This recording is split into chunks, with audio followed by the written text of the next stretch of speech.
अस्सलाम वालेकुम दोस्तों की हाल चाल ने जनाब तुसी वेखदे पे हो देश पंजाब टीवी ते मैं तुहाडा मेज़बान मुहम्मद अफजल जोइया। दोस्तों सब तो पहले अपने चैनल नूं करो साफ सब्सक्राइब बेल का बटन दबाओ ताकि साड़ी लेटेस्ट और बेहतरीन वीडियो तुहाडे तक बासानी पहुँच सके। दोस्तों डेली की निस्बत अज पहलन चोटी की वीडियो लैके आए हैं। पहला सुबह सूई है, मूँह चार दंद ने, पिछे कट्टा है, 10 लीटर हाजिर टाइम के थले दुध मौजूद है। मेरे पिछे फिरदी है, कैमरामैन कराएगा तसल्ली। बस सारी गल पुछांगे मालकां दे कोलों। बड़ी खूबसूरत चोटी है, काठा च मोड़ा है, सिंह चोटी का, सफेद चिट्टी अख है, मूँह चार दंद है और माशाल्लाह थब्बियां दे हवाने ने चोटी को। बरीक पतला पूछ है, खुड्डा पुट्ठा हड्डी कवां हर एक चीज़ बड़ी नस्ल जात वाली चोटी है माशाल्लाह। बड़ी खूबसूरत है, हवाना बड़ा खूबसूरत है। पहलन होके इन्ने हवाने घट होंगे ने मच्छां कोले। बाकी साडा काम होंदा तसल्ली करावनी, मेरे वीरां दा काम होंदा तसल्लियां कर लैनियां। माशाल्लाह वेल चंगी, जात चंगी, नस्ल जात अच्छी है, प्योर नीली दी खास है, बड़ी खूबसूरत है। थन लगा है, 10 लीटर हाजिर टाइम थले सारा दुध मौजूद है। बच्चे नूं छड़ छुड़ के खुड्डा बड़ा कमाल है, हड्डी एक के, नस्ल जात अच्छी है, मूँह चौगी है, चार दंद ने। बाकी किन्ने दी सेल करनी है, की इहदी डिमांड है, वो मालकां तो पुछांगे, गल्लां करांगे। इहदा बड़ा मूँह हत्थ मारा जे।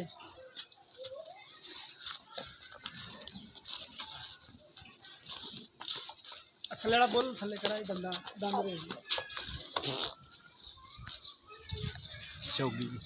चौगी चोटी है, सील शराफ है। बाकी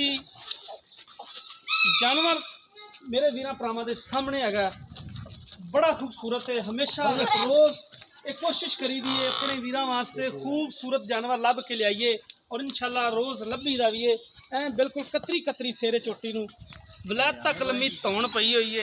ऐ पिछे कट्टा है, ऐ कट्टा पिछे ताज़ा सूई है।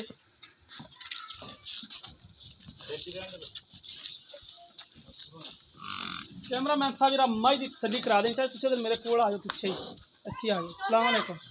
ना रखना यासीन। अच्छा यासीन है जी चोटी कैमरा वाला विखाना फिर इनू किन्ने दिन होगा सूई माड़ा अगे पंजवां 5-6 दिन होगा सूई। ठीक हो गया, चलो ये मोड़ के ले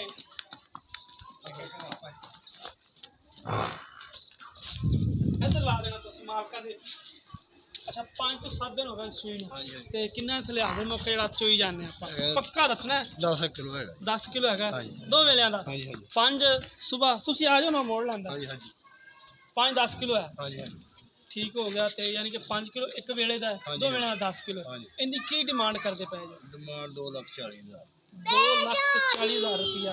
इनके चो की मुहब्बत प्यार हो जाएगा अगर कोई वीर भरा उत्ते आए हो जाएगा। बाकी थाना वाने की गारंटी पिछे दी ठीक हो गया। ठीक हो गया कैमरामैन साहब जरा मझ एक बार फिर वहा देनी है यार ना लै किधर पुजाई फिरते जे मझ नूं यार कर्मा वाले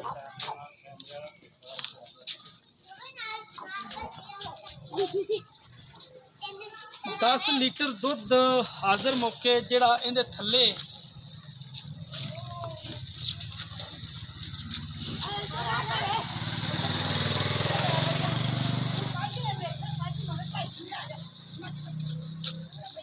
लीटर हाजिर टाइम इहदे कोल दुध है। दो वेलियां दा डिमांड 2,40,000 रुपया। इहदे च लाड़ प्यार हो जाएगा। नंबर साडा डिस्क्रिप्शन च लग्या हुंदा है 0307 351 8578 साढ़े WhatsApp ईमो का नंबर होता है। असी उम्मीद करांगे कि साडी अज वाली वीडियो तुहानू बेहद पसंद आई होगी। अगर पसंद आए वीडियो लाइक तो शेयर लाजमी करना है। जिंदगी रही तो मिलांगे एक नई वीडियो के नाल। अपने मेज़बान अफजल जोइया दी इजाज़त। अल्लाह हाफिज़।